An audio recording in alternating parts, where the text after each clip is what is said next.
You're on a plane, the seatbelt sign turns off. The stranger next to you closes his laptop and asks where you're headed. 20 minutes later, you're telling him things you haven't told your closest friends in years. Your divorce, your fear that you chose the wrong career, the thing you never said out loud at your father's funeral. He'll forget your name by the time he reaches baggage claim. You both know that, and somehow that's exactly why it worked. The easy explanation is boredom, or maybe you were just tired, your guard was down, the flight was long. But the real answer is far stranger than that. It has almost nothing to do with the flight, and everything to do with something ancient in how your brain calculates risk.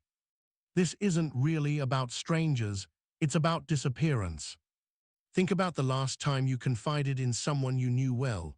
There was a cost to it, wasn't there? They'd remember. They'd reference it later, maybe at a dinner party, maybe in an argument. They'd start seeing you differently. Every person who knows you is, in a small way, holding evidence against you, not maliciously, just by remembering. A stranger on a train holds nothing. He has no folder on you. He'll never cross paths with your boss, your mother, your kids. The moment the train stops, the evidence dissolves. Psychologists have a name for this. It's called the strangers on a train phenomenon, and it was first seriously studied by Zick Rubin in the 1970s. Rubin sent researchers into airport lounges and dorm common rooms to strike up conversations with people they'd never met, then measured how quickly those conversations turned intimate.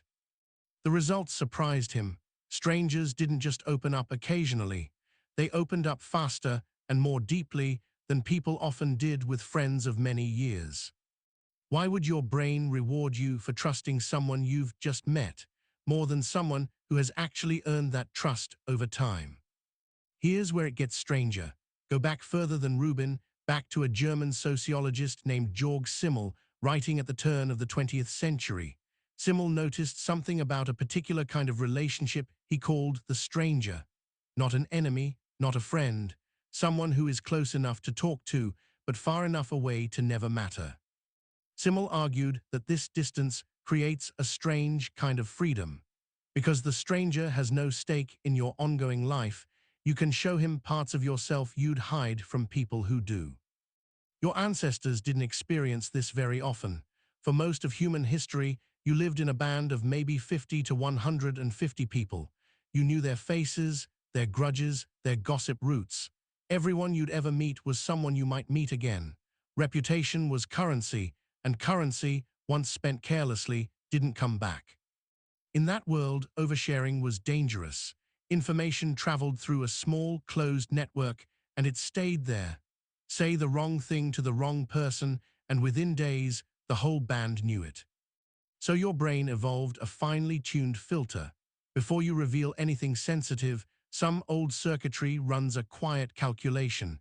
Will this person see me again? Will this information spread? Could this come back to hurt me? For nearly all of human history, the answer to that calculation was almost always yes. Everyone could see you again. Everything could come back. Then only recently, on an evolutionary timescale, something changed. You started encountering total strangers constantly. People on trains, people in waiting rooms, people at bars in cities you don't live in. Your filter doesn't have a setting for permanent stranger. It only knows low risk of consequence. And when that risk reads as low, the gate that normally holds back your private thoughts swings open, sometimes wider than it does with people you've known for decades. This is the counterintuitive twist. Closeness and safety are not the same thing. You assume the people who know you best are the safest to confide in. But safety, to your nervous system, was never really about closeness. It was about consequence.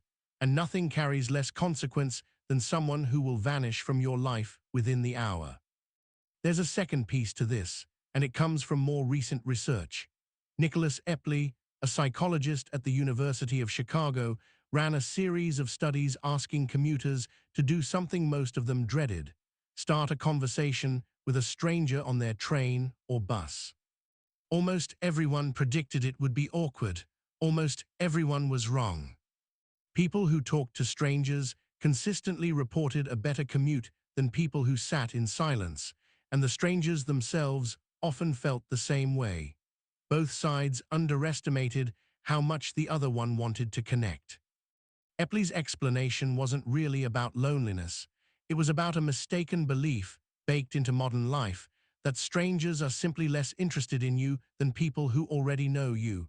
You expect indifference, you brace for it, and because you brace for it, you underinvest in the conversation before it even starts.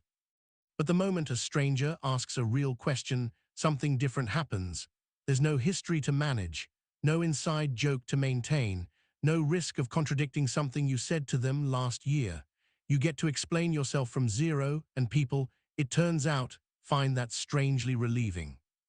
Notice what's happening underneath all of this. The intimacy isn't despite the distance, it's because of it.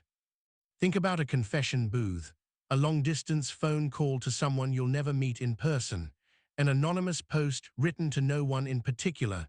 Each one removes the same thing, future consequence, and each time it's removed, people say more, not less. This is why you'll sometimes find yourself telling a bartender something you haven't told your spouse, not because the bartender is wiser, because the bartender is temporary. So what does this mean for you today, walking through a world full of permanent strangers, in a way your ancestors never had to navigate? It means the people you trust the most are not always the people who are best for you to talk to. Sometimes the friend who's known you for 15 years is exactly the person whose judgment you're most afraid of, precisely because they'll remember it forever. It means therapy works in part for the same reason a stranger on a train works. A good therapist holds your secrets but doesn't carry them into your social world. They are close enough to listen, far enough away to never gossip. And it means something a little uncomfortable about modern friendship. If your closest relationships start to feel like the hardest place to be fully honest, that's not a personal failure. That's the same ancient calculation running quietly behind your eyes, weighing consequence the way it has for 250,000 years. Your ancestors built trust the slow way, over seasons and shared hunts and years of watching someone keep their word. You inherited that machinery, but you live in a world stacked with brief, disposable encounters that machinery was never built to handle, and that mismatch is exactly what makes a stranger feel safer than a friend. So the next time you find yourself telling a flight attendant about your father or a rideshare driver about the job you're about to quit, don't be embarrassed. You're not weak and you're not oversharing. You're running code that's older than language, written for a world where disappearance was rare, now finally getting to use it on someone built for exactly that purpose. You're on a plane again, the seatbelt sign turns off, and somewhere over the clouds, a complete stranger is about to become, for the next 2 hours, the safest person you've ever met.